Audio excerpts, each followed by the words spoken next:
por que surgiu, de uns tempos pra cá, essa necessidade das pessoas de aprender comunicação? Interessante.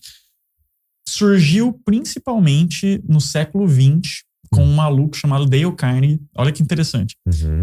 Esse cara, ele nasceu no estado de Missouri, que é o Show Me State, que eles falam que é um pessoal muito cético. Então, show me. Você tem que me mostrar os dados, as provas. Olha aí, eu não sabia disso. Ele nasceu nesse lugar bem rural, pais extremamente pobres e muita dificuldade.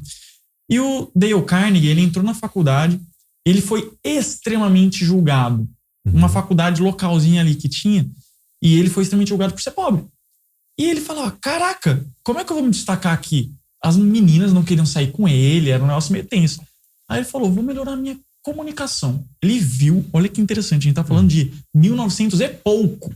Tá. Tinha campeonato de debate de oratória na faculdade dele.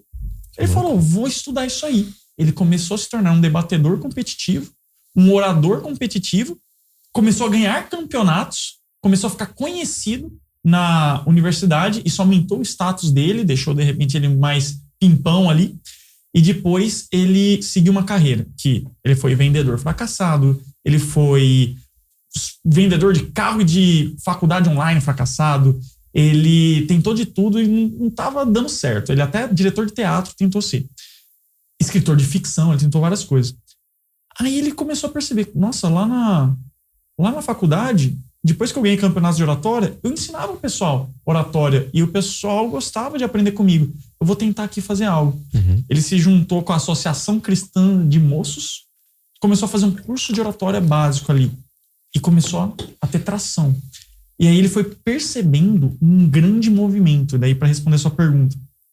Antes, o contexto, o nosso meio pré-industrial, era um outro tipo de sociedade que se tinha. Sim. As pessoas, elas ligavam muito mais para um caráter, que é princípios. Muitas vezes você ser autocontido, você ter uma fé religiosa tremenda, mas ir lá e trabalhar duro. Era uma sociedade um tanto vitoriana.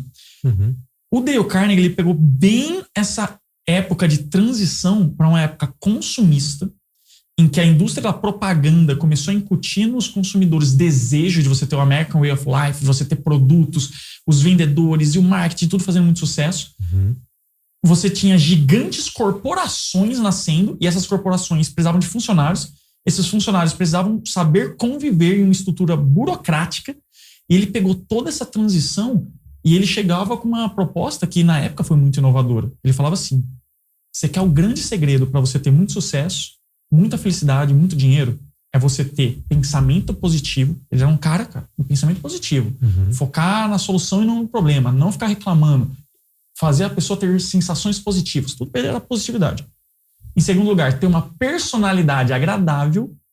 Em terceiro, saber lidar com pessoas. Eu falava isso, você tem pensamento positivo, personalidade agradável e sabe lidar com pessoas, você vai ter muito sucesso.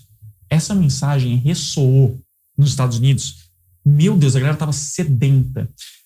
Aí veio a Grande Depressão lá nos Estados Unidos e deixou todo mundo muito pirado, porque, poxa, agora de repente não tem mais dinheiro. E o curso dele veio também para devolver confiança, porque as pessoas estavam cada vez mais envergonhadas. E de repente ele estava empoderando a galera através da comunicação. Mas ele foi estourar mesmo quando ele lançou um livro em 1936, chamado Como Fazer Amigos e Influenciar Pessoas. Aí ele virou uma celebridade nacional. E ele fala muito também do culto da personalidade. Olha que interessante. Nesse momento, tem milhões de conversas acontecendo nos lares e essas pessoas estão conversando sobre a vida dos outros, sobre a vida de celebridades, sobre a vida do Pablo Marçal. As pessoas estão conversando. Se você se torna essa celebridade, se você se aproveita desse culto da personalidade a seu favor, você vai se tornar uma pessoa que vai ser comentada e vai ter posições de poder. Então, resumindo, não é uma coisa nova, talvez seja um pouco mais novo no Brasil, que demorou para chegar. Mas desde o século XX já se percebeu que para você ter sucesso no atual sistema, do jeito que ele está posto, você tem que aprender a circular nos ambientes. Você tem que causar uma boa primeira impressão. Você tem que fazer as pessoas gostarem de você. Eu não estou falando de agradar todo mundo. Ninguém gosta disso. Não é para você, ai meu Deus, puxar saco. Não. Quem quer agradar todo mundo não agrada ninguém. Tá aí. Lula, Bolsonaro, pega qualquer político, Trump, qualquer político que teve uma posição extrema de poder, ele desagrada muita gente. Então não é sobre agradar todo mundo. é sobre você se perguntar. Ser visto também, né? Ser visto em primeiro lugar e se perguntar como que eu quero ser visto. Porque é o seguinte, se eu saio aqui desse estúdio, aí vocês aqui estão sozinhos, como que vocês vão falar de mim? Caramba, Giovanni é muito gente boa, cara humilde, inteligente, adoro ele, vamos chamar eles mais vezes. Ou eu saio e falo, tá cara chato, né? Arrogante, inconveniente, sem noção. E você tem essas duas opções. A comunicação tá dentro de você. Se você domina as palavras certas, os gestos certos, você consegue manipular a impressão que a pessoa tem sobre você. Como que você quer ser visto? O que você quer que as pessoas falem sobre você? E quando você percebe que um desses caminhos vai te levar muito longe, tanto na vida profissional, como até mesmo na vida amorosa, que eu sei que você é um cara que veio muito desse mundo da conquista, depois que você percebe como que você ser carismático, você saber lidar com as pessoas do jeito certo, não só vai fazer as pessoas se sentirem melhor, porque ninguém gosta de ser colocado para baixo, ninguém gosta de conversar com alguém escroto. As pessoas ficam melhor, você fica melhor, todo mundo sai ganhando, aí você percebe que é a melhor maneira. Tem um dado que eu adoro, que é 85% do dinheiro que você recebe na vida é a sua habilidade de causar uma boa primeira impressão e estabelecer uma relação de confiança e respeito. Isso faz todo sentido. Todas, eu não sei como é que foi pra você, Fê, eu queria até que você respondesse. Mas no meu caso, até hoje, todas, absolutamente todas as principais oportunidades profissionais que eu tive vieram por network. Vieram porque alguém gostou de mim e falou, quero esse cara.